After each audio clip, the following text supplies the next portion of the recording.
Hey everybody, happy Saturday. This is going to be a bit of an interesting video. So I didn't really know what to draw, I was a little bit stuck, but then I just thought, why don't I just go for something easy and cute and just nice. So I went for a sort of Shrek inspired, Hobbit hole inspired little hut growing out of this tree.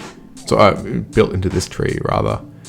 And I decided I wanted this sort of storybook aesthetic with line art and then watercolor. So I used watercolor paper and I taped it down and then began my line art. And I wanted some cross-hatching in sort of shadowed areas, but I also knew that most of the color would be done with the watercolor. I overdid some of the cross-hatching in some areas, but I knew I could sort of rectify that with just color. So then I went in with my watercolor, and I think I liked it at this point. I was like, this fits in like an old children's book from like the 60s, I don't know. And then I thought I want to try adding acrylic to this.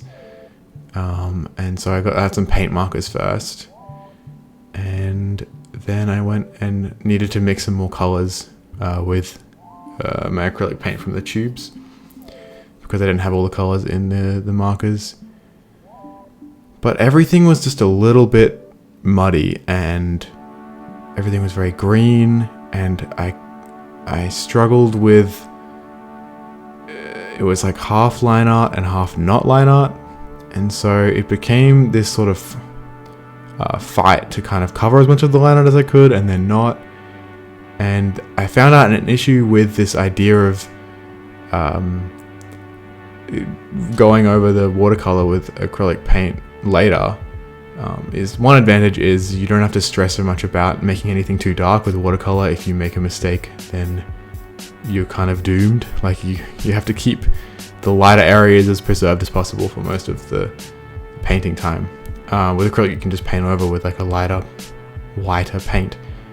But I didn't have a direct light source or direction. The watercolor was just very flat, and that shows in the final thing. And I wasn't happy with it. I liked the idea, I liked the general vibe, but I wasn't super proud of it. I think honestly, if I had have left it at the watercolor stage with the line art, I would have liked it more. But I wanted a win. I wanted to come away with something that I was genuinely proud of. So I just made a switch to Procreate on the iPad. And I said, why not just make this digital? Remove the muddy paint that was becoming too green and just go for it. I don't usually sketch in Procreate. I like to draw on paper first. So this was a bit of a new experience for me, drawing straight into the iPad, and I really enjoyed it. It was really freeing. I had quite a low opacity brush, and I was able to push the sort of characterization of the hut, house, home a lot more. And because I'd already done all the planning on paper from the first attempt, I wasn't really like, oh, where should the tree go? Where should this part go? I was just able to like refine it. I guess that's why doing second versions of things is also always so effective. But yeah, I just had a lot of fun, and I was like, I really like this concept. This is really nice. And I colored it in. I got a little frog guy who lives here, and he's rides in his little boat to send out the mail. And then I just animated it with 4 frames just on the Procreate animation assist feature, which is pretty primitive, but I just thought, I got out a little bit of movement in here. So I managed to sort of turn it into something that I was happy with, which is always a plus.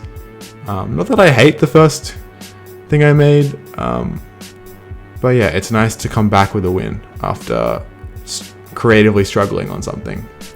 So I hope you learned something. I did. I learned a lot with this process, and sometimes making mistakes is the best way to learn. So thanks for watching, and I will see you in the next video. Have a good Saturday.